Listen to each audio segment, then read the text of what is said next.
Hey guys, tonight we start beneath the oldest stones of the Vatican. Below the marble corridors tourists walk every day, below the whispering halls where prayers echo against Renaissance ceilings.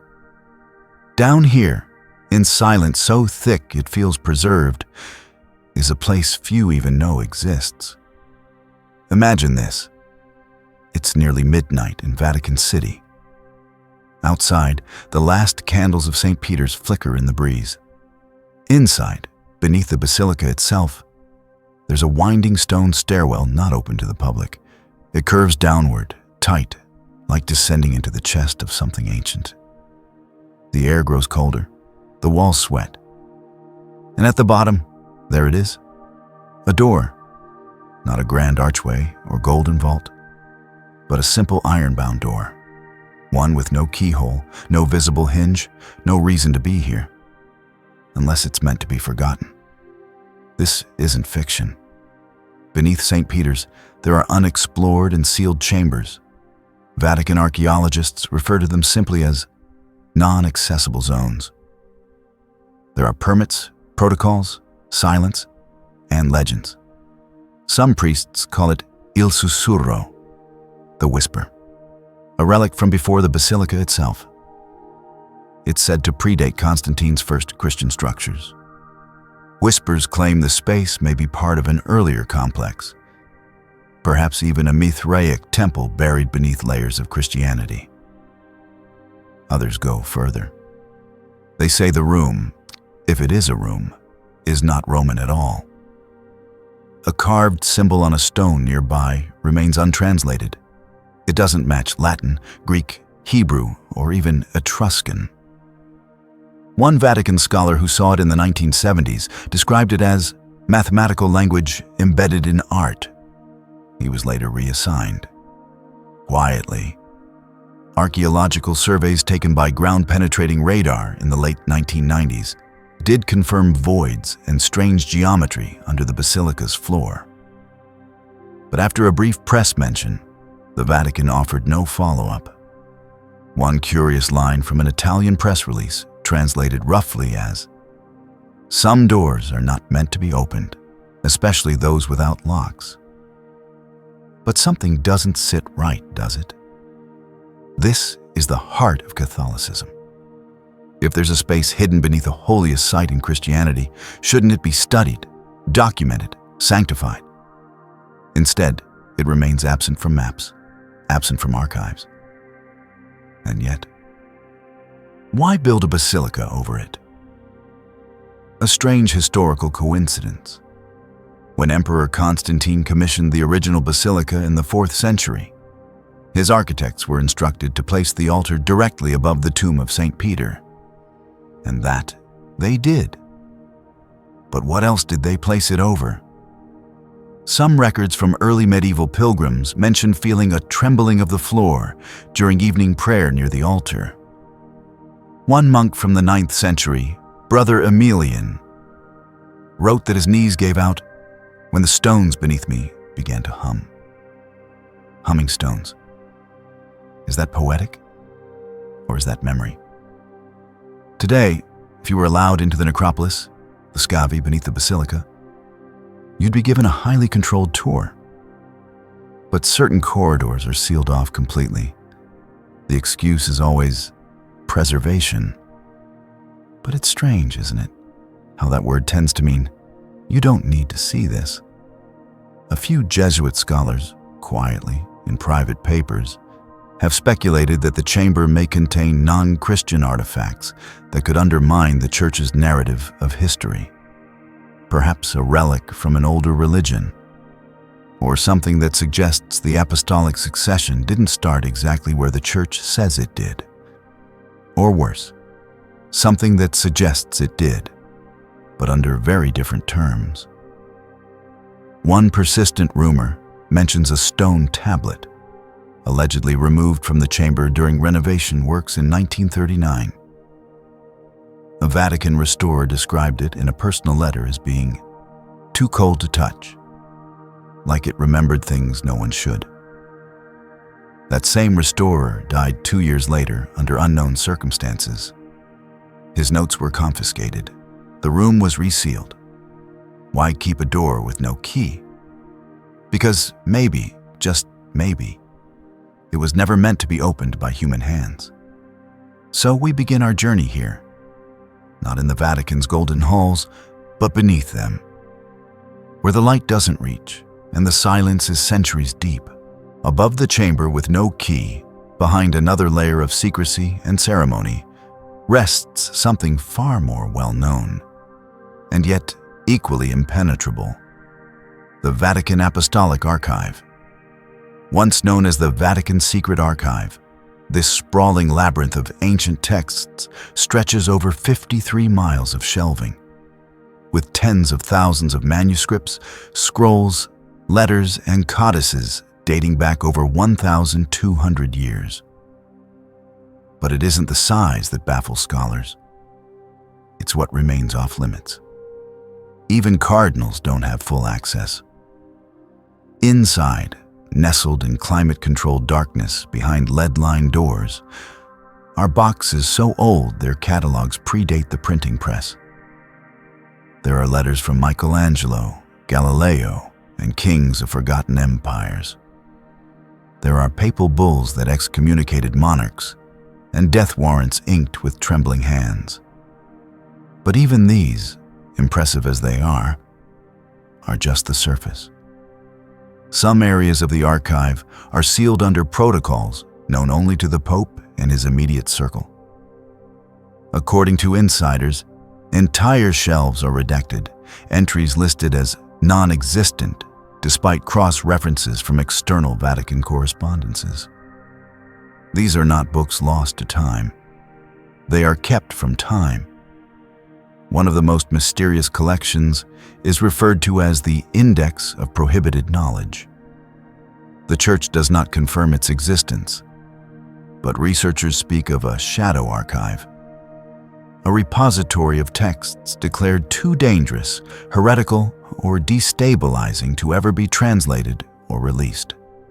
Rumors speak of early Gospels that contradict the canon, of letters between bishops arguing over whether Jesus ever died, of records documenting what was found beneath Solomon's temple during the Crusades, when the Templars returned to Europe with something they never described.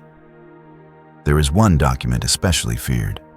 It's known in whispered circles as Fragmentum Lux, the fragment of light, supposedly written by an early bishop after a dream or visitation, by a being not of flesh nor spirit, but knowledge.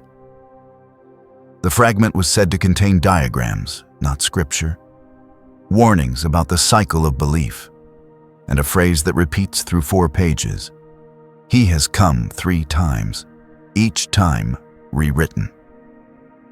It is said that Pope Leo XIII had it sealed away in the archive in 1884, shortly after collapsing during Mass and claiming to have seen a vision of minds consumed by light. He lived for 25 more years, but never spoke of it again. Some Vatican insiders believe that the modern digital cataloging effort, launched in the 1990s, is as much about encryption as access, not bringing these texts to the world, but hiding them better.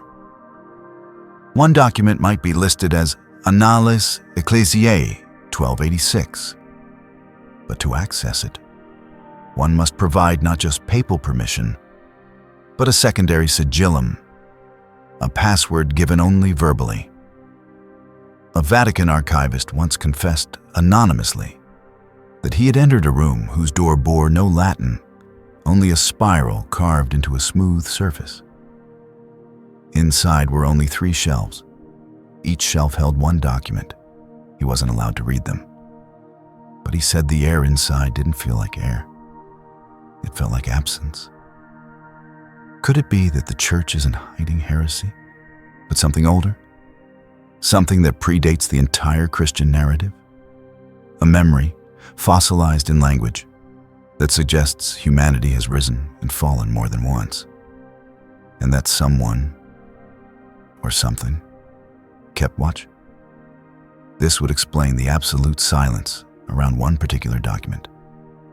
a letter from the year 896 AD, reportedly written by Pope Formosus after his death. Yes, after. You see, in one of the most bizarre events in church history, the cadaver of Pope Formosus was exhumed, dressed in papal robes, and put on trial by his successor. This cadaver synod is often explained as political theater. But one account, buried in an obscure monastery journal, states that the corpse arrived already preserved beyond nature and clutched a letter no one could read. It wasn't Latin. It wasn't Greek. Some said it was Sumerian, but with additions, spirals, archaic geometry. The letter was taken to the archive and never seen again. Why would the Vatican maintain a vault so vast that it can hold the written memory of 1,000 years and still leave shelves unnamed? Why would a church that preaches truth keep its holiest records bound in silence? Perhaps the better question is, what kind of truth is too true? You can stand today on the steps of the Vatican Library, look up at its ornate facade, and never know that beneath it lies a subterranean nervous system of knowledge, coiled, humming, silent, waiting for a key that was never meant to exist. It was May of 1527. The sky over Rome bled ash, as if mourning something not yet fully lost. The air cracked with fire and screams. This was no ordinary battle. This was the sack of Rome, and it would become one of the darkest chapters in Vatican history. Thousands of mercenaries, Lutheran, unpaid and bloodthirsty, breached the walls and descended upon the Holy See with one goal: destruction. What most people remember is the blood, the desecration of churches, the slaughter of priests in the very streets of St. Peter's Square. But few remember what burned behind those walls. Fewer still ask what else might have been burned, intentionally or under divine command. Hidden beneath the smoke and pillage was a fire that never made it into official histories: the destruction of one of the church's most secret collections. An internal memo, written nearly a century later, speaks of a night where the flame consumed more than parchment. This memo, discovered in fragments by historian Johann Magnus in the 1700s, referenced a chamber beneath the Vatican Library labeled Prae Verbum, literally before the word. It was, according to the text, a vault of pre-Christian memory, containing scrolls, tablets, and non-biblical codices not for ecclesiastical use. Among them was a clay-bound text inscribed in what was called angelic script, glyphs that resembled no known alphabet, written from top to bottom in spiraling columns. The document, sometimes referred to as Codex Arcturus, was said to include diagrams of the heavens and a map of Earth, as it was before the flood. If this chamber truly existed, it did not survive that night. Witnesses, Swiss guards, scribes, even monks, recorded watching a white smoke pour from beneath the library floor, different from fire, more like the breath of something exhaled. Some said the stone beneath their feet vibrated. Others claimed to hear a low harmonic sound, like the hum of a voice older than time. And then, silence. The Prae Verbum was never mentioned again in official documents. The Vatican's post-sack reconstruction efforts were massive, but notably undocumented in specific regions of the library's foundation. Restoration architects spoke in vague terms: portions unrecoverable, collapse due to heat, sealed for safety. But what if the damage wasn't accidental? What if someone used the chaos of invasion to destroy something on purpose? Something theologically incompatible. We know the Church had acquired many ancient texts from Alexandria during the Crusades, manuscripts salvaged by Nestorian monks, scrolls stolen from Babylonian ruins. Some were reportedly sealed for spiritual safety, their contents deemed too celestial for man. Could it be that Codex Arcturus and other pre-Christian cosmologies offered a version of creation that challenged Genesis? Or worse, confirmed it, but with different actors?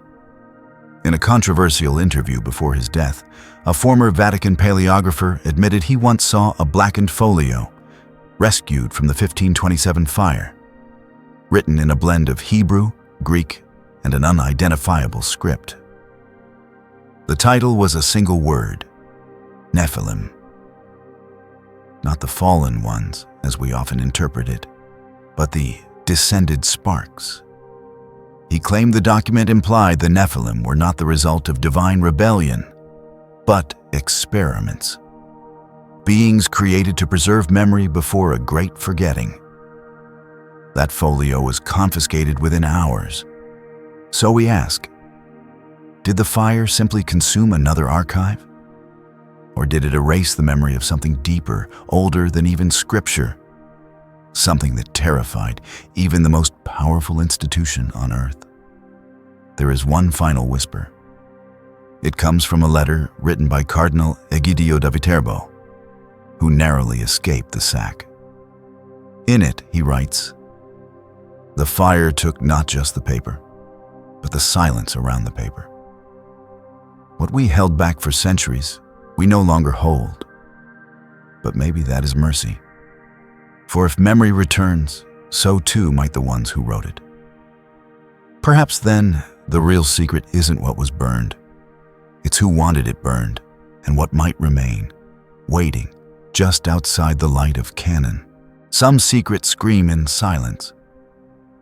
While the Vatican Archive houses documents inked in Latin and bound in leather, another archive, unofficial, unlisted, holds stories that were never meant to be read. They are not filed alphabetically.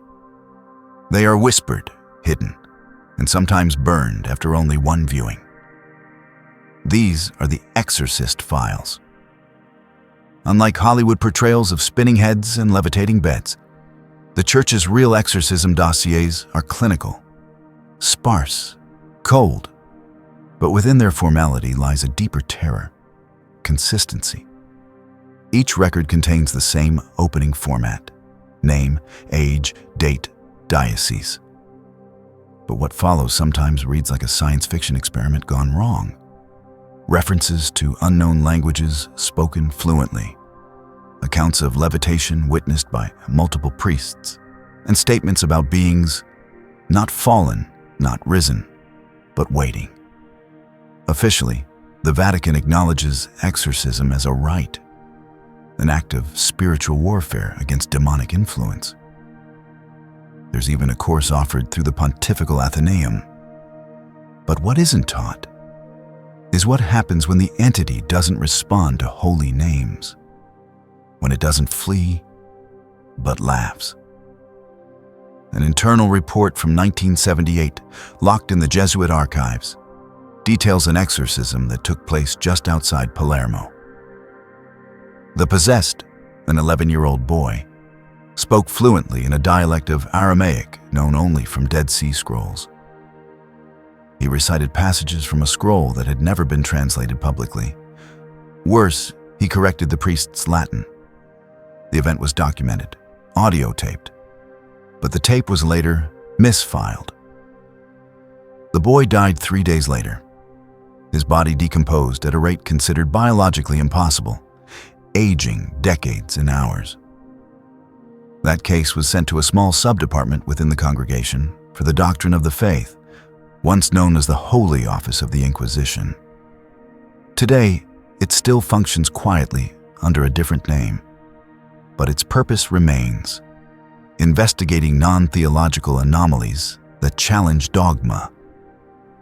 Several members of this office, often Jesuit-trained, keep what are colloquially known as shadow journals. Notebooks are never submitted to the Vatican registry. They include cases where the entity refused to name itself, but left behind symbols etched into floors, walls, or even flesh. One such symbol? A triple spiral intersected by a broken cross, nearly identical to the carving found beneath the Basilica's sealed chamber in Section 1. This raises a disquieting question. Are these isolated spiritual attacks? Or echoes of something larger, older, trying to break through where doctrine is weakest? A former exorcist, anonymously interviewed in the early 1990s, said this: "It's not always demons. Sometimes it's memory. A fragment that doesn't belong, not to this person, not to this time." He claimed to have witnessed a woman speaking in fluent Proto-Sumerian, then weeping, saying she was forgotten by the waters. When asked what she meant, she replied, "The flood buried me, but not my name." There is a theory, quiet and taboo even among clergy, that some possessions are not demonic. They are dislocations, reactivations of memory encoded not in spirit, but in blood. That through exorcism, the church isn't just casting out entities, but suppressing fragments of something humanity once knew, and then chose to forget. Why else are certain exorcisms never published? Why else are some recorded only as case numbers, with "resolved" stamped over blank pages? In 2013, Pope Francis publicly acknowledged the devil. But behind closed doors, he also increased funding for what was described as research into anomalous spiritual expressions. The public dismissed it. But within the walls of the Vatican, a new term began appearing in memos. Non-infernal intelligences. Not demons, not angels. Something in between. And perhaps that's why the Exorcist files remain sealed, not to protect the public from fear, but to protect the faith from fracture. Because if the forces within these cases aren't purely evil, if they're remnants of something older, something misunderstood, then maybe the church hasn't been fighting the devil all these years. Maybe it's been silencing a history that refuses to stay buried. In the grand narrative of science versus faith, few moments loom as large as the Vatican's trial of Galileo Galilei. Officially condemned in 1633 for vehement suspicion of heresy, Galileo was forced to recant his heliocentric model and live the remainder of his life under house arrest. But buried beneath the famous sentence, "Eppur si muove," and yet it moves, is a deeper silence no one dares explore, because Galileo didn't just peer through his telescope and see planets. He saw something else, something he never wrote about publicly. The Vatican kept the official transcript of his Inquisition trial, documented, signed, and stored in the archive. But there's a lesser-known companion record. A private interrogation held 2 weeks earlier, conducted by Jesuit astronomers at the Roman College. That transcript has never been released. Only fragments have surfaced, through personal diaries of scholars who were later censured. One such fragment mentions a curious phrase Galileo reportedly uttered while describing a night observation through his telescope. It blinked. This line confused the interrogators. What blinked? Jupiter? A star? But Galileo clarified, not a star, not a planet. Something near the lunar surface. Metallic, he claimed, reflective, geometrically perfect. And it emitted a brief flicker like a signal, like it was watching back. This part of the conversation never made it to public record. In fact, the Jesuit astronomer who recorded it, Father Alonso de Fiore, was reassigned to a monastery in the Alps and forbidden from future astronomical study. He died within the year. His diary, however, was preserved, passed down quietly among scholars who believed Galileo had seen something the church refused to admit. Some say it was a satellite.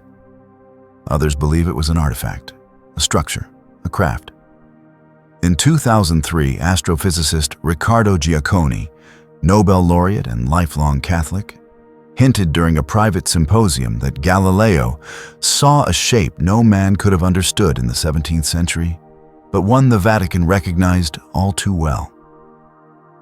He never elaborated. He passed away 10 years later. There's another detail. Galileo's telescope was not the first in Italy.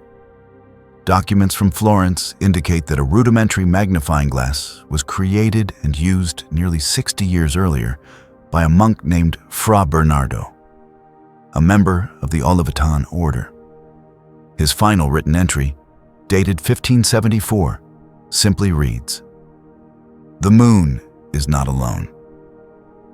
That journal was confiscated by church authorities and vanished into the archive. Why the silence? Why not celebrate Galileo's discoveries if they validated the natural order of God's creation? Unless what he saw wasn't natural. Unless the church feared something more than science. Memory returning through observation. You see, in ancient Mesopotamian tablets, far older than the Bible, the moon is described not as a rock, but a mirror of the gods. A place where the watchers dwell in cold light. Could Galileo's telescope have pierced the illusion of modernity and glimpsed an echo of that belief?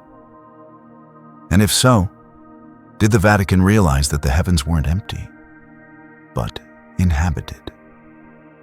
After Galileo's recantation, the Church moved swiftly to control all astronomical studies. The Vatican Observatory was born not long after, staffed by clergy scientists embedded within the papal structure. Publicly, its mission was celestial observation. Privately, its early logs remain classified. The observatory moved locations multiple times, finally settling in Castel Gandolfo, then expanding again to Arizona.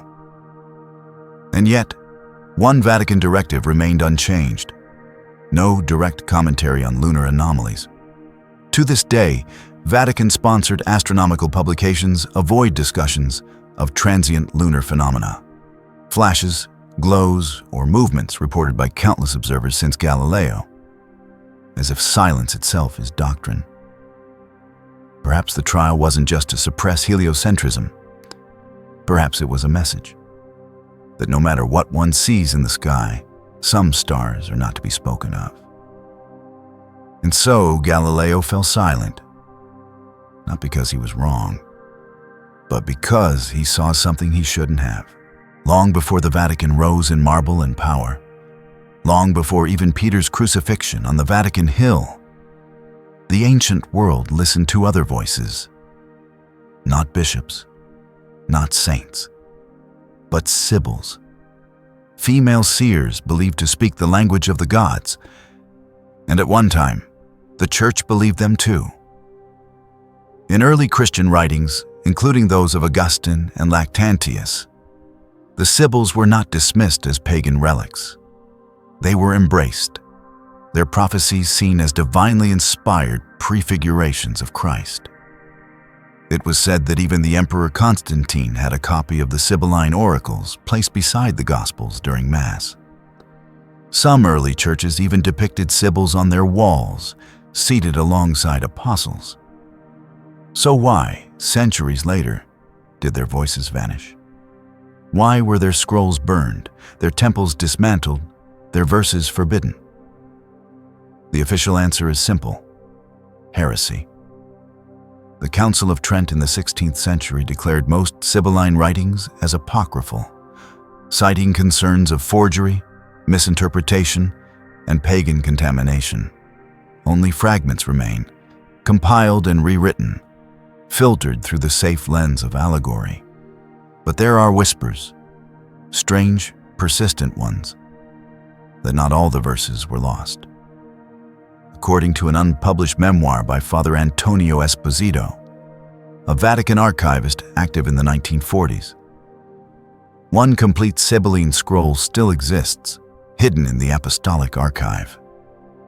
He describes it as wrapped in red linen, sealed with an unfamiliar sigil, neither Latin nor Hebrew. The parchment was fragile, written in a language that looked Greek but read like riddle. Its first line chilled him. When the moon swells thrice without cause, the gate beneath the hill shall breathe again. Scholars who have reviewed the few surviving Sibylline fragments note something uncanny. References to a buried chamber beneath 7 hills, a voice beneath stone, and a house of robes and bones where memory is kept behind golden teeth. That sounds poetic, until you remember that the Vatican sits atop one of Rome's 7 hills, and the Scavi necropolis beneath it is, quite literally, a house of robes and bones. Coincidence or prophecy? One specific line from the supposed lost scroll has become something of a legend among rogue theologians. The fisher's ring shall twist once, and then the stars shall rise in chorus, but not from above. The fisher's ring refers to the Pope's seal, worn by every pontiff since antiquity. In 2013, during Pope Benedict XVI's unprecedented resignation, it was the first time in modern history that the ring was retired while the Pope lived. That same year, strange lights were seen above the Vatican, filmed by tourists and dismissed by officials as atmospheric reflections. But others believe the timing was no accident. Some suspect the lost Sibylline prophecy predicted not just celestial shifts, but a return, not of Christ, but of a voice silenced long before Christianity. A pre-monotheistic intelligence that once spoke through fire and moonlight. There's another strange connection. A fresco in the Sistine Chapel, painted by Michelangelo himself, features the Delphic Sibyl. She is the only figure who seems to stare directly at the viewer, her body twisted, her face half-shadowed. Art historians admire the technique, but a few believe her pose is hiding something. X-ray scans of the fresco show alterations underneath. An original version of her hand once pointed not to the scroll she holds, but downward, toward the earth. Michelangelo was known to hide messages in his art. He despised the church's corruption and was obsessed with the hidden. So what was the Sibyl pointing at? Was it just artistic flair, or a warning left in paint and plaster? Today, the Vatican no longer recognizes the Sibyls as legitimate prophetic voices. Their scrolls are studied as curiosities, not scripture. And yet, their echoes persist in dreams, in frescoes, in stories passed down in monasteries so remote, they've forgotten the names of their own founders, but not the verses carved above their doors. When silence ends, the first voice heard shall not be a man's.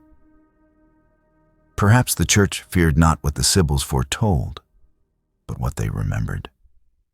Because prophecy, after all, is not always about the future. Sometimes it's the past trying to speak again. In the dusty valleys of Egypt's Nag Hammadi, a sealed clay jar was unearthed in 1945. Its contents forever altering our understanding of early Christian thought. Inside were codices written in Coptic, containing Gnostic gospels, theological poetry, and strange cosmologies. One of these texts hinted at a gospel long rumored, long suppressed, the Gospel of Mary Magdalene. What few know is that this fragment wasn't the first, and it may not have been the most complete. Long before the Nag Hammadi discovery, a whisper moved through Vatican corridors of a scroll held quietly in the underground vaults, written not in Coptic, but in early Koine Greek, signed in a feminine hand and bearing a peculiar seal, a circle divided by 7 rays of light. The document, known internally as Codex M, has never been displayed, cited, or acknowledged in any public ecclesiastical registry.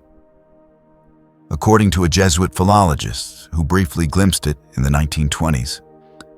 The text begins not with a genealogy or miracle, but with a confession. I walked with him. I touched him, and he called me by the name no man had given me. The rest of the text, as paraphrased in his confiscated diary, contains dialogue between Mary Magdalene and a risen Christ, not in parables, but in direct answers. She asks about the soul, about divine memory, about the origin of knowledge. His replies are poetic, geometric, and unnervingly specific. One line stands out. The body is a veil. Memory is the veil within the veil, and behind it waits the sound from before the garden. Theologians who have studied the Nag Hammadi fragments note a similar tone, mystical, nonlinear, almost quantum in its imagery. But the Vatican's rumored Codex M goes further. It speaks of cycles, of many worlds before this one, of a fall not from Eden, but from awareness. If this gospel truly exists in its complete form, it would do more than reframe Mary Magdalene as a witness. It would position her as the interpreter of divine knowledge, a role traditionally reserved for prophets, saints, and men, which is precisely why it may have been hidden. Church history has long struggled with Magdalene.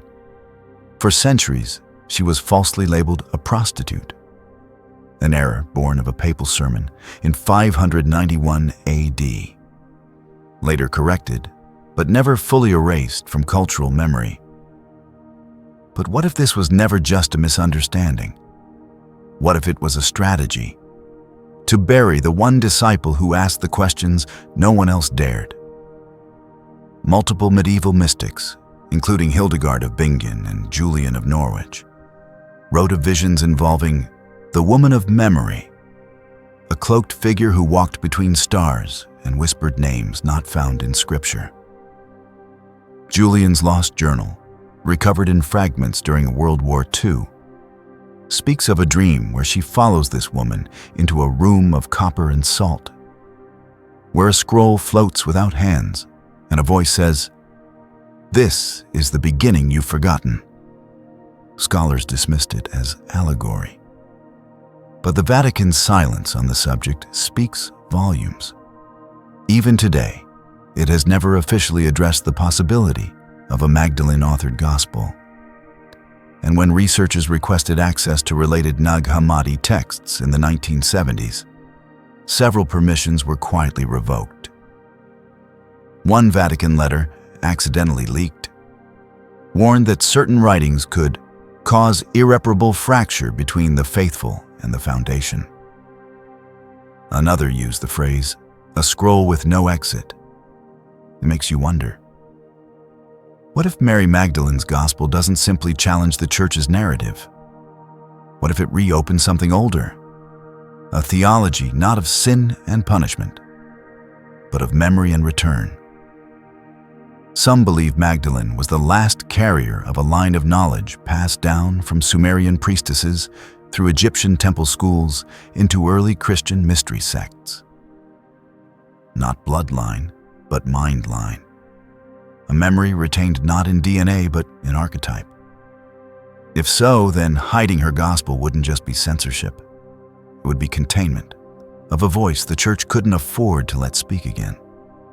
A voice that still echoes between ruins, in dreams, and perhaps beneath the marble corridors of the archive, where Codex M waits, unread, behind a veil of holy silence. In the public eye, the Pope is the head of the church, the shepherd in white, blessing crowds from balconies, kissing children, calling for peace. But within the deeper architecture of the Vatican, there exists another figure. He wears no white, he stands in no spotlight. Yet some say his power surpasses even the Pope himself. They call him the Black Pope. Officially, he is the Superior General of the Society of Jesus, the Jesuits, a highly educated, deeply disciplined order tasked with teaching, missions, and theological defense. But over the centuries, the role has taken on a shadowy reputation, not because of what is seen, but because of what is suspected. The Jesuits have long been the intellectual backbone of the Church. Their influence spreads through universities, observatories, diplomatic corridors, and, some claim, even intelligence networks. It is said that every major papal decision is reviewed by Jesuit advisors. Some rumors go further, that the White Pope governs the visible Church, while the Black Pope governs the strategic one. But the mystery isn't just political. There is a spiritual war happening, one almost no one talks about. Some insiders describe it as a schism not of doctrine, but of disclosure. In confidential letters dating back to the early 1800s, held in private Jesuit archives in Avila and Bruges, there are references to a faction within the Jesuit order known only as the Custodes, the Keepers. Their task? To guard certain truths not from outsiders, but from the Church itself. One such letter, penned by Father Jean-Louis Charpentier in 1829, refers cryptically to a stone that fell before Babel, buried beneath the gardens of Castelfranco. It goes on to say, the others wish it destroyed. We, the Keepers, know it is not yet time. That phrase, not yet time, appears in multiple communications across decades, always in relation to artifacts, scrolls, or cosmological diagrams discovered in remote missions and quietly funneled back to Rome. It's believed that these items never reach the Pope. They are intercepted, studied, and locked away by a suborder answering only to the Black Pope. Some speculate that the Custodes maintain their own vault, a black archive, distinct from the Apostolic Archive. Hidden, mobile, and staffed by only a handful of multilingual clerics trained in theology, ancient languages, and pattern recognition.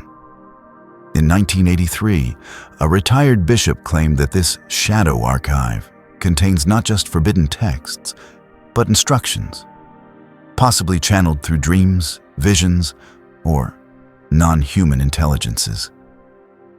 He was discredited within a year. The Vatican has never acknowledged the Custodes, but the silence is telling, and so is the evidence. Several whistleblowers have pointed out that certain papal decisions, such as sudden resignations, mysterious shifts in policy, or silences around major cosmic discoveries, often follow high-level Jesuit convenings. One particularly strange case involves the resignation of Pope Benedict XVI in 2013. On the surface, it appeared to be a voluntary retirement due to age and health. But an anonymous Vatican aide later told a French journalist that Benedict had received a Jesuit briefing 2 weeks prior regarding a signal detected by both the Vatican Observatory and an independent research station in Antarctica.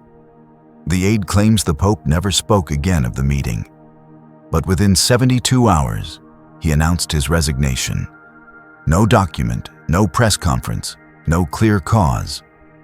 If true, then perhaps the Black Pope is not simply a figure of balance, but a firewall, a gatekeeper not only of tradition, but of thresholds.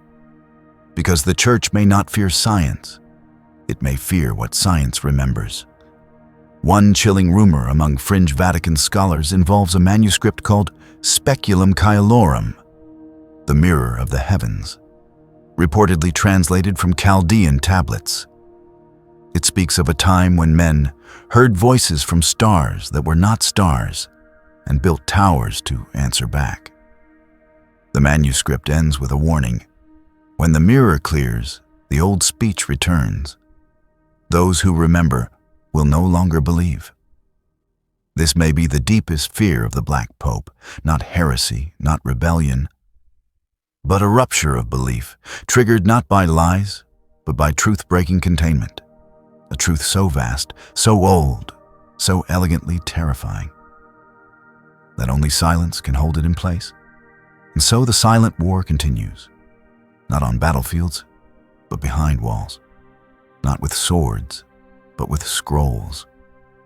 And the Black Pope, calm and invisible, walks the marble halls like a shadow with a purpose. He knows something we don't, and perhaps something we used to. It begins not with a papal bull or an official decree, but with train tickets, stamped in 1946, issued from Rome, bound for Argentina. The names on those tickets, though faded with age, read like a who's who of the Third Reich's dying breath: officers, scientists, SS bureaucrats, men who should have faced trial at Nuremberg. Instead, they vanished. History remembers this exodus as the rat lines, clandestine escape routes used by Nazi war criminals to flee Europe after the fall of the Third Reich. And at the heart of this network, whisper many historians, stood a silent partner cloaked in red and gold: the Vatican. Official church statements have long denied direct involvement. Yet declassified U.S. intelligence documents, testimonies from post-war journalists, and even the reluctant admissions of former bishops all point to a deeper, stranger truth. The Vatican didn't just know, it facilitated. A key figure in this shadow corridor was Bishop Alois Hudal, an Austrian cleric stationed in Rome and sympathetic to fascist ideology. As rector of the Pontificio Istituto Teutonico di Santa Maria dell'Anima, Hudal used his position to issue forged baptismal certificates and travel papers, some of which bore the papal seal. He claimed it was an act of mercy.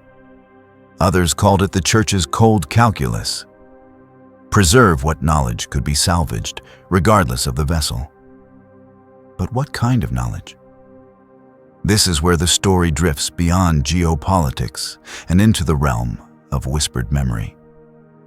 Several of the escapees granted safe passage weren't merely SS functionaries. They were members of the Ahnenerbe, a Nazi research division obsessed with ancient civilizations, esoteric religions, and what they called ancestral technologies. These were men who scoured Tibet, Egypt, and Iraq, not for gold, but for forgotten machines, pre-Diluvian maps, and rituals encoded in stone.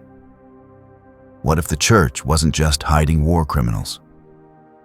What if it was hiding what they found? A report from 1944, submitted by U.S. Army intelligence, mentions a small crate intercepted near Naples, containing what was described as a metallic cube etched with concentric rings and a broken triskelion. The crate was labeled Relic Thule Group. It never reached its destination. It disappeared. The accompanying documents listed its intended recipient, Archivio Vaticano. In 1967, a former SS radio operator claimed on Italian television that one of the last orders he transmitted was not a military code, but a geometric frequency, dictated by a Jesuit priest fluent in Sanskrit. He was laughed off the air. But Vatican Radio filed an official complaint, not for slander, but for broadcasting an unauthorized frequency. Coincidence? A more disturbing clue comes from a diary entry by Pope Pius XII, found posthumously among his effects. The men of iron minds do not believe in God, but they believe in the memory of the sky. I fear we have accepted too much in the name of preservation. He never explained the line, but some scholars believe it refers to a deal, an agreement of sorts, trading sanctuary for secrecy, knowledge in exchange for silence. Argentina, Brazil, Chile all saw the arrival of former Nazis, but more quietly. So did remote Jesuit missions, hidden monasteries, places where few cameras wandered. And in those places, strange things were recorded. lights in the sky, sudden deaths, rooms that no one was allowed to enter. There's a final clue. In 1952, a private meeting was held between representatives of the Vatican, the newly formed CIA, and two former Nazi scientists now working under Operation Paperclip in the US. The meeting was supposedly about the Soviet threat, but one memo, never officially released, contains a single scribbled question in the margin. What did they leave under the ice? For years, people assumed it referred to Antarctica. But a handful of Vatican insiders suspect something else. A facility beneath the Tyrolean Alps, last accessed in 1945, then sealed by a joint team of clergy and former Ahnenerbe engineers. If true, then the Nazi pipeline wasn't just an escape route. It was a vessel, a corridor for preserving a different kind of treasure. Not money, not lives, but memory. A memory the Church chose not to erase, but to fold into its own, locking it beneath the layers of theology, ritual, and the most sacred silence of all: denial. Because when two ideologies obsessed with secrets collided, Nazi mysticism and Catholic power, perhaps what they forged in that dark moment was not betrayal, but a new branch of knowledge, never meant to see the light. High atop Mount Graham in Arizona stands an observatory complex, its domes gleaming beneath the vast desert sky. Most visitors would never suspect that one of the world's most advanced astronomical instruments rests here.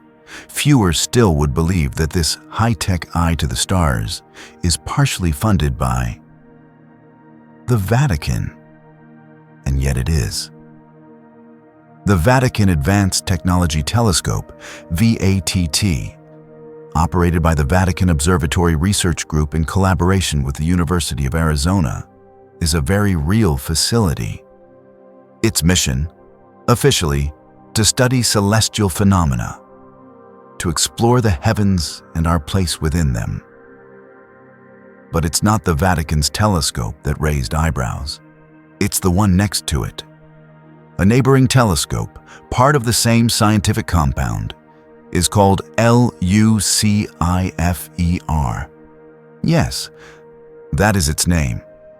The acronym, originally standing for Large Binocular Telescope Near-Infrared Utility with Camera and Integral Field Unit for Extragalactic Research, was eventually changed to L.U.C.I.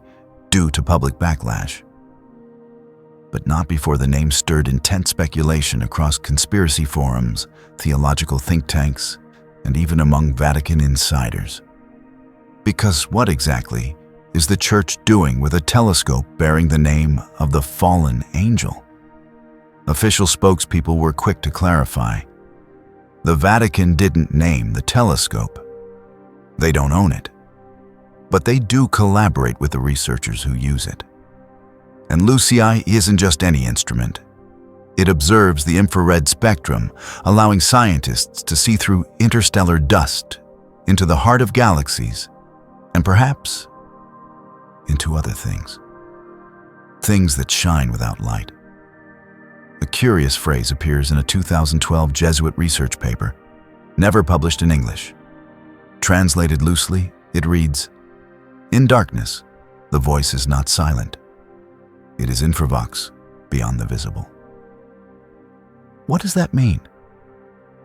Some believe the Vatican's astronomical interest goes back much further than modern telescopes. Ancient records show the Church preserved Arabic star maps, Babylonian sky calendars, and obscure planetary tables with symbols not found in any known system. These weren't just for astrology. They tracked anomalies. One such anomaly is recorded in the 1582 Vatican Sky Report, a handwritten manuscript describing a stationary star that moved against the firmament for 3 nights and emitted no visible light, only a cooling of the surrounding air. The scribe writes, "The birds did not sing. Time slowed in the eyes of those who beheld it. It was witnessed near Rome. then never seen again. Today, L.U.C.I.F.E.R scans the same sky at wavelengths the human eye cannot perceive. It peers into the void beyond perception, and some believe it's searching not for new life, but for the return of something very old.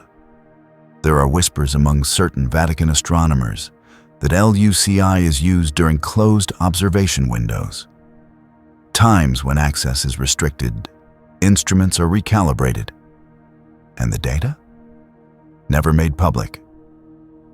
A former technician who requested anonymity described one such session as quiet panic. He claimed the screens displayed patterns that resembled a glyph, a three-armed spiral, repeating pixel by pixel across galaxies that should have no relation. The same spiral, he said, that appears in ancient megaliths across Ireland, in Tibetan cave art, and carved into a hidden chamber beneath St. Peter's Basilica. What if the sky is not just above us, but looking back? What if there are intelligences, not divine, not infernal, but older, who left breadcrumbs across time, symbols encoded into stone, text, and star alignment?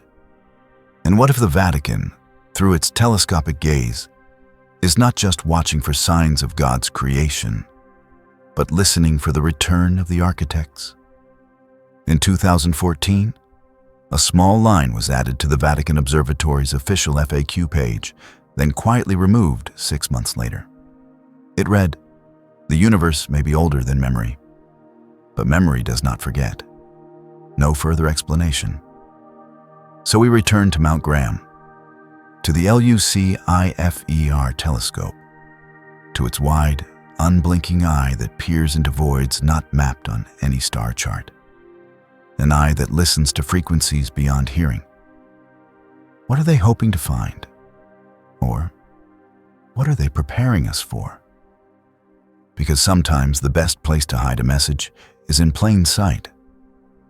Engraved not on tablets or scrolls, but written in infrared, whispered in starlight, broadcast by the cosmos to those with ears trained in silence. And sometimes the name you choose, like Lucifer, isn't an accident. It's a warning or an acknowledgement. In the quiet libraries of Irish monasteries, among pages wrinkled by candle smoke and centuries of trembling fingers, lies a prophecy attributed to a 12th century bishop named Saint Malachy. It is, on the surface, a simple list, 112 brief phrases, each supposedly describing a future pope. But what began as a curiosity has, over time, transformed into one of the Vatican's most unsettling enigmas. Because the list has been frighteningly accurate. Each phrase in Malachy's prophecy refers to symbols, coats of arms, or cryptic Latin titles. And as the centuries rolled forward, scholars began to notice uncanny alignments. De mediatate lunae, from the half of the moon, was followed by a pope born during a lunar eclipse. Flos florum, flower of flowers, referred to a pope whose coat of arms displayed a fleur-de-lis. Coincidence, perhaps, but it was the final name that changed everything. Entry 112 reads, "In the final persecution of the Holy Roman Church, there shall sit Peter the Roman, who will feed his flock amid many tribulations, after which the city of 7 hills shall be destroyed, and the dreadful judge will judge his people."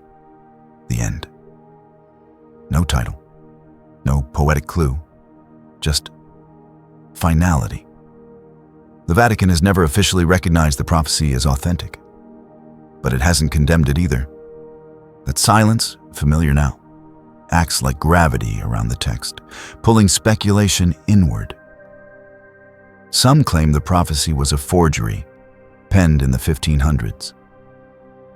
But linguistic analysis of earlier manuscripts suggests Malachy did create some version of the list, though the original has long been sealed in the Vatican Archive, inaccessible to all but the most senior prelates. But if the prophecy is false, why hide the original? Why not release it, debunk it, end the speculation? Instead, the Church has watched silently as each new pope rises and is inevitably aligned to a Malachian motto. And now, we've reached number 112. Pope Francis. He is the first Jesuit pope, the first from the Americas. He took the name Francis, inspired by the saint who embraced poverty and reformation. And yet, his papal title doesn't match any known coat of arms or Latin phrase, except one. A single line from a lesser-known translation of the Malachian manuscript, unearthed in a Sicilian monastery in 1902, refers to the final pope not by a phrase, but by a role. He shall be the shepherd from the ends of the earth. Argentina, far from Rome, far from Europe, far from the traditional seat of the Church. Francis is, in many ways, Peter the Roman's inversion, not Italian, but Jesuit, not imperial, but reformative. And still, perhaps that's the point. What if the final pope doesn't resemble Peter the Roman? What if he reveals him? Some fringe theologians believe the prophecy speaks not of a man, but a return, a reawakening of the original voice, the primal apostolic fire buried beneath centuries of doctrine and politics.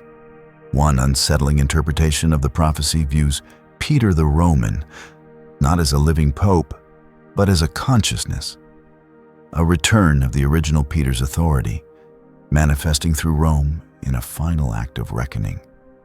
And what of the line, "The city of 7 hills shall be destroyed"? Most interpret this symbolically. A fall of the Vatican's moral authority, a collapse of tradition.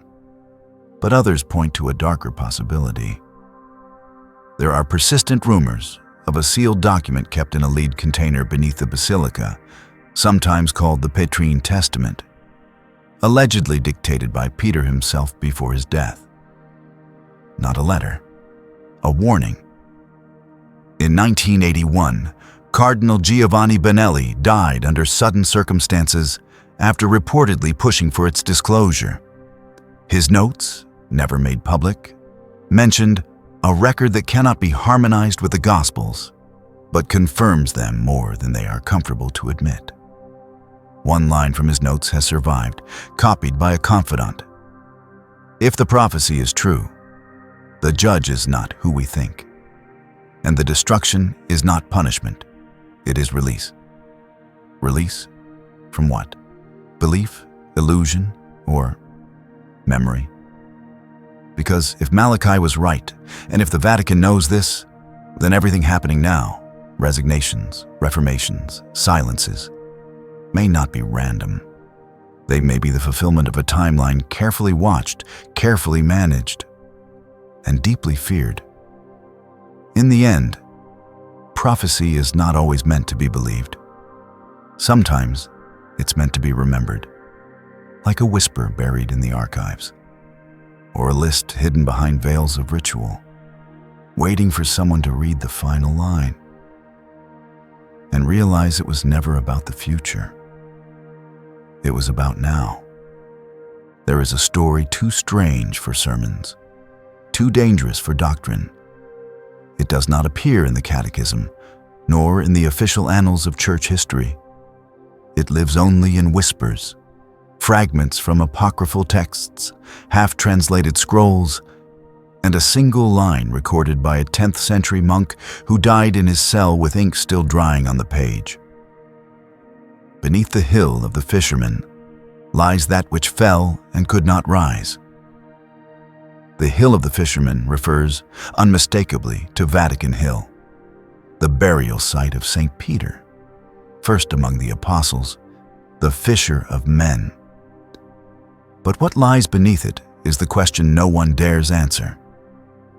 According to some esoteric traditions and at least 2 forbidden gospels, one of the watchers, fallen angels named in the Book of Enoch, was not cast into the outer darkness, but imprisoned beneath the earth. bound, not destroyed, silenced, not erased.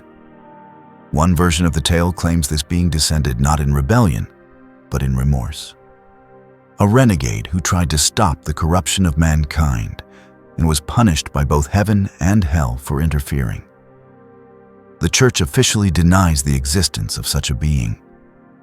And yet, deep within Vatican City, beyond even the sealed necropolis of St. Peter, there are stories, passed only from mouth to mouth, of a subterranean chamber sealed with 7 locks. Its location is known only to a handful of Curia officials, and access requires 3 signatories, including the reigning Pope himself. The chamber has no name. Internally, it is referred to only as La Crypta Nera, the Black Crypt. A former Swiss guard, interviewed anonymously after leaving the Vatican service in the 1990s, claimed he once escorted a cardinal to this level. The descent took nearly an hour. The air grew colder. Lights dimmed. The final hallway was lit only by what he described as faint blue glyphs that pulsed slowly, like breath. When they reached the door, thick, metallic, ancient beyond explanation, he was asked to wait outside. He heard chanting.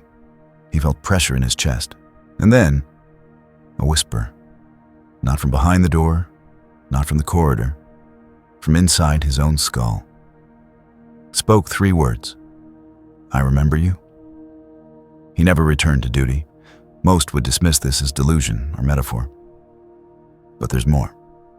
A 4th century scroll, unearthed in a cave near Qumran and acquired through Vatican intermediaries, describes a being called Namtael, an angel cast beneath the seat of kings, sealed by the tongue of fire. This being was not evil, but unsettling. It had knowledge of the time before Eden, before flesh, before language itself.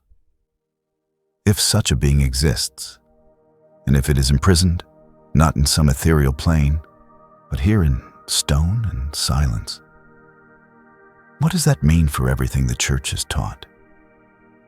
Some fringe theologians believe this entity is not so much fallen as unfinished, a remnant from a prior world, a prior age, when consciousness flowed like water and physical form was optional.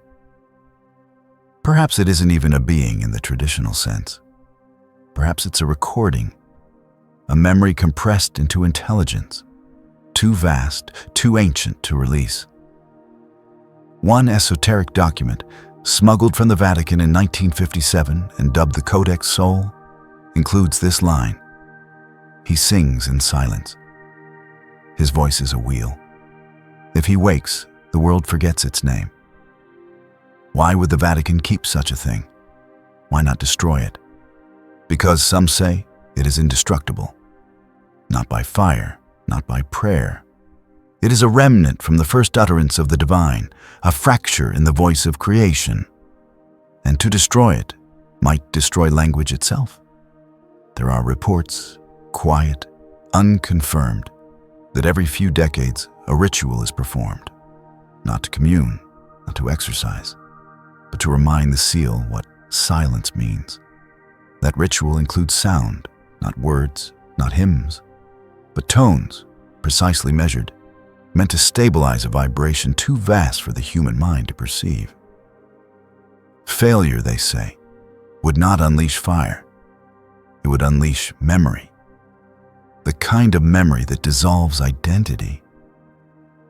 That makes a man remember not only this life, but the countless others he lived before history began.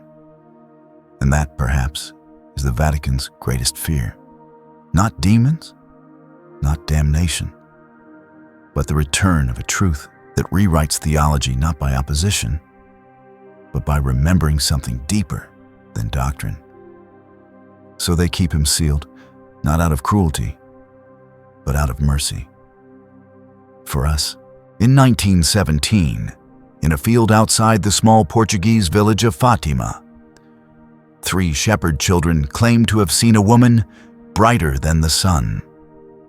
Over 6 months, the entity appeared to them repeatedly, revealing visions and messages.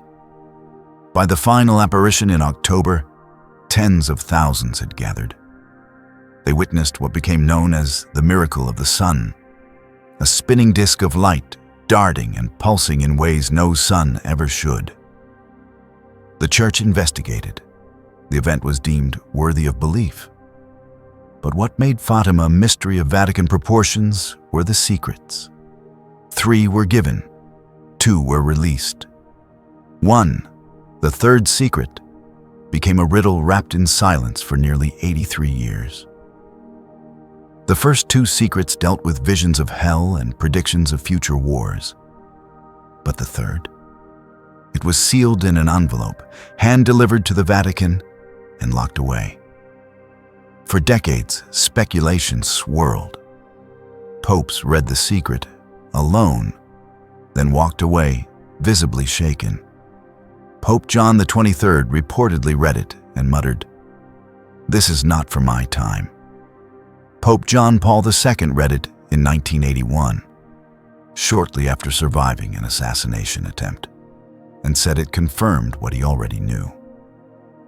But no one shared the contents. Until the year 2000. That year, the Vatican finally released what it claimed was the third secret. A vision of a bishop in white climbing a ruined city and being shot by soldiers. An allegory, they said, of the 20th century's trials, the rise of communism, the persecution of the church, and the attempted assassination of the Pope. But something didn't add up. Even the most devout Fatima scholars felt it lacked something. The original letter, written by Sister Lucia, the last surviving visionary, was said to be 1 page in her own handwriting, with no symbolic imagery. But the version released was 4 pages, narrative filled with metaphor. So where was the real secret? Cardinal Ratzinger, before becoming Pope Benedict XVI, once hinted that the secret involved dangers to the faith from within. An unusual phrase. Not external enemies, but corruption from inside the church itself. An Italian journalist named Antonio Socci launched his own investigation, drawing on interviews, leaks, and cross-references. His conclusion? That there were 2 documents, a vision and an explanation.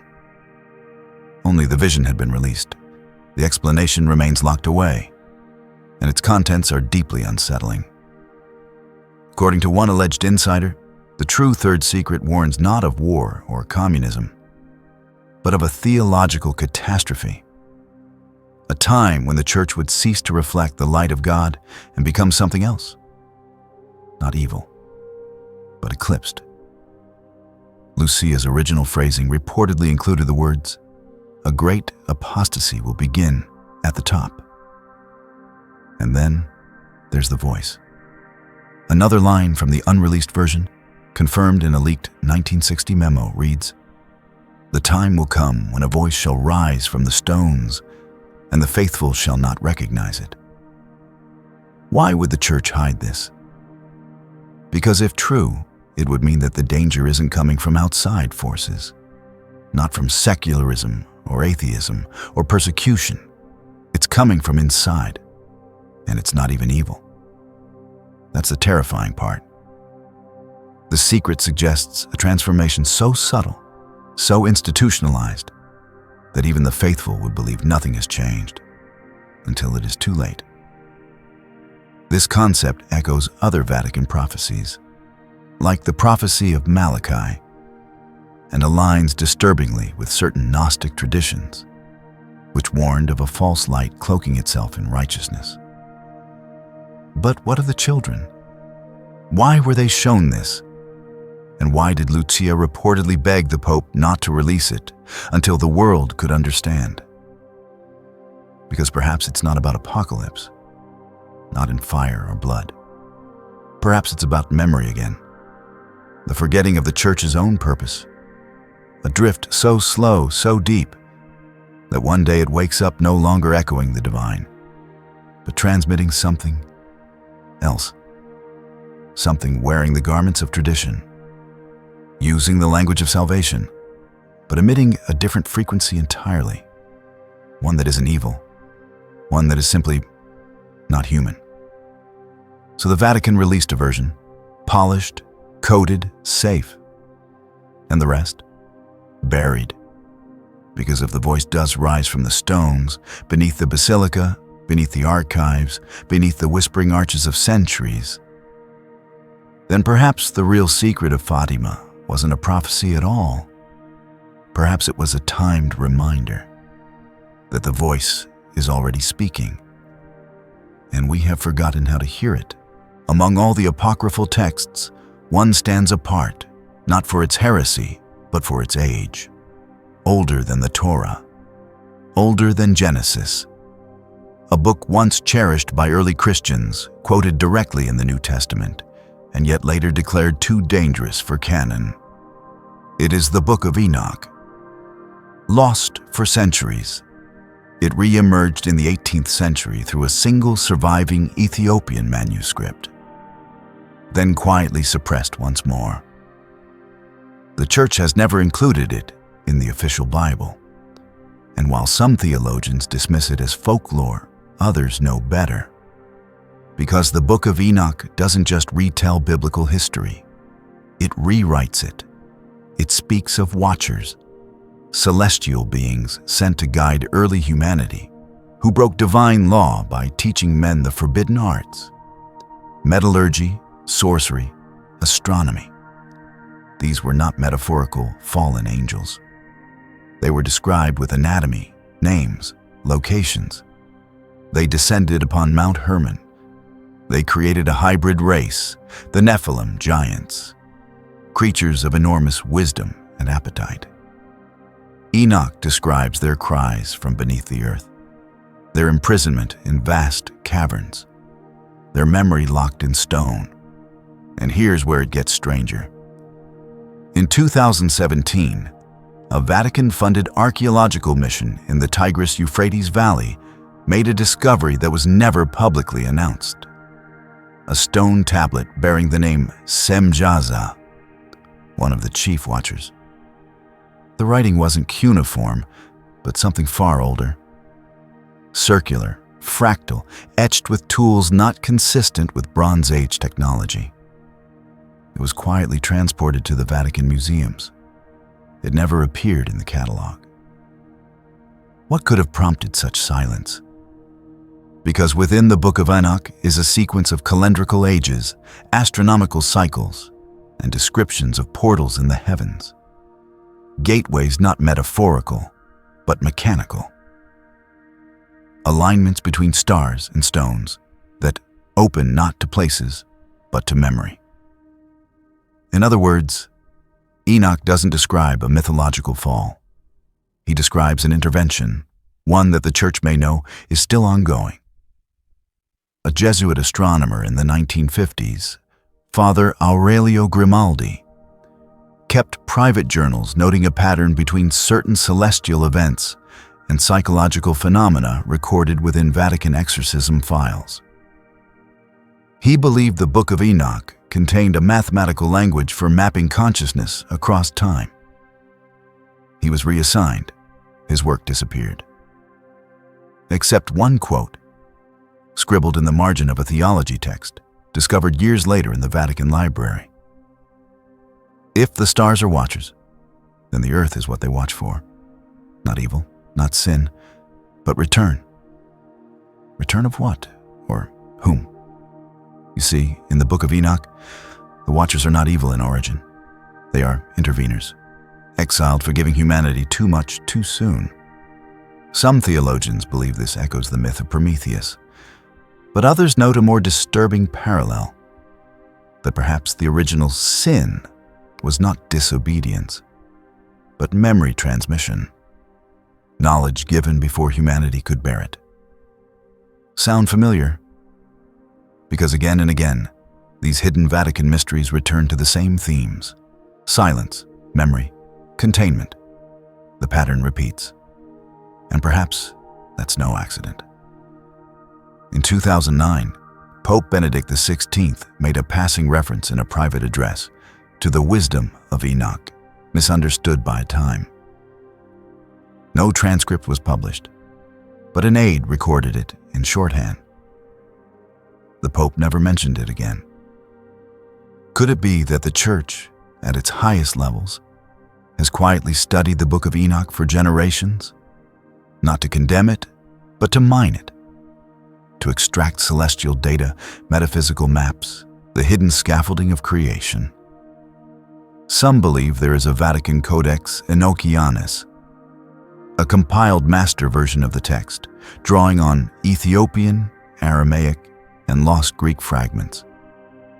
It's said to be kept beneath the Vatican Observatory, available only to Jesuit scientists with dual clearance, theological and astronomical. If true, it means the Church has not discarded Enoch. It has reintegrated him as a lens through which to observe a timeline older than the Church itself. And if the prophecies within Enoch are correct, then we are not waiting for revelation. We are living inside its preamble, a cycle, one that ended before, one that is beginning again, and this time the watchers may not descend, because they never left. They were simply renamed, rewritten, and filed. Like all things the Vatican deems too real to destroy and too dangerous to reveal, you stand now beneath it all. Not in a physical space, but a conceptual one. A chamber built of whispers, bound by vellum and marble, tucked between coded manuscripts and rituals older than Scripture. The Vatican isn't just a church. It's a vault. A structure of preservation, not only of faith, but of what must not be spoken. And yet, silence is not empty. It waits. Tonight, we've walked corridors rarely mapped. We've brushed fingertips against the cold steel of sealed archives. We've watched shadows pass behind the telescope's eye and listened to frequencies that language was never designed to hold. But what do we have now? A pattern. One that coils like the spiral beneath St. Peter's feet. It begins with knowledge that predates the Church. Ancient books, fallen watchers, whispered names buried in ice and clay. It continues through containment, black vaults, forbidden scrolls, testimonies erased, memories resealed, and it culminates in the quiet warfare, not of good versus evil, but of knowing versus unknowing. Because this isn't just about lost texts or buried angels. It's about the infrastructure of forgetfulness, a machine designed not to hide the truth, but to hold it until we're ready. Ready for what? That is the question even the Church may not dare answer. Yet clues remain. The triple spiral carved into 6 continents. The prophetic symbols that reappear in dreams and devotions. The timing of resignations, silences, and sudden deaths. There's a rumor, never confirmed, that within the Vatican lies a sealed reliquary known only as clavis veritas, the key of truth. It's not a literal key. It's a codex, a convergence point, a single unifying text that connects Enoch, Fatima, the Sibyls, the Watchers, and the imprisoned intelligence beneath the Basilica. A final alignment. Some believe it's written not in Latin or Greek, but in tone. A sonic encryption, one that requires a specific sequence of resonance to be heard, not by ears, but by blood. And perhaps that's why they've waited, why the Black Archive remains hidden, why Galileo was silenced, why Mary Magdalene's words never reached the altar. Because this isn't about denying God. It's about containing memory, so overwhelming, so total, that it would eclipse all theology, all ritual, all structure. A return not to Eden, but to before Eden, before history, before language, to a point where humanity remembers, not just that it was created, but why. And what comes after that remembering? That is the Vatican's final seal, the one no doctrine can decode, the one no prophecy fully reveals, the one that whispers, "You were never meant to forget." So here, dear traveler, we leave the echoing halls of silence behind. Let the dust settle. Let the glyphs fade. Let your breath return to its natural rhythm.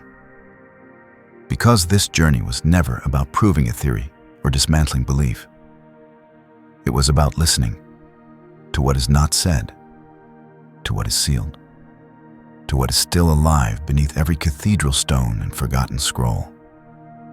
Maybe none of it is literal. Maybe all of it is. But in between, there is a soft gravity, a truth that doesn't demand belief, only awareness, a recognition that some doors remain locked, not because of cruelty, but because the key must be remembered, not forged. And perhaps you've carried that key all along. Perhaps the true vault is within you. So tonight, as you lay your head down and let the stars blink quietly outside your window, ask yourself, not what the Vatican is hiding, but why memory must sometimes sleep beneath marble and gold, and what happens when it dreams its way back to us. Sleep well now. The doors will still be there tomorrow, waiting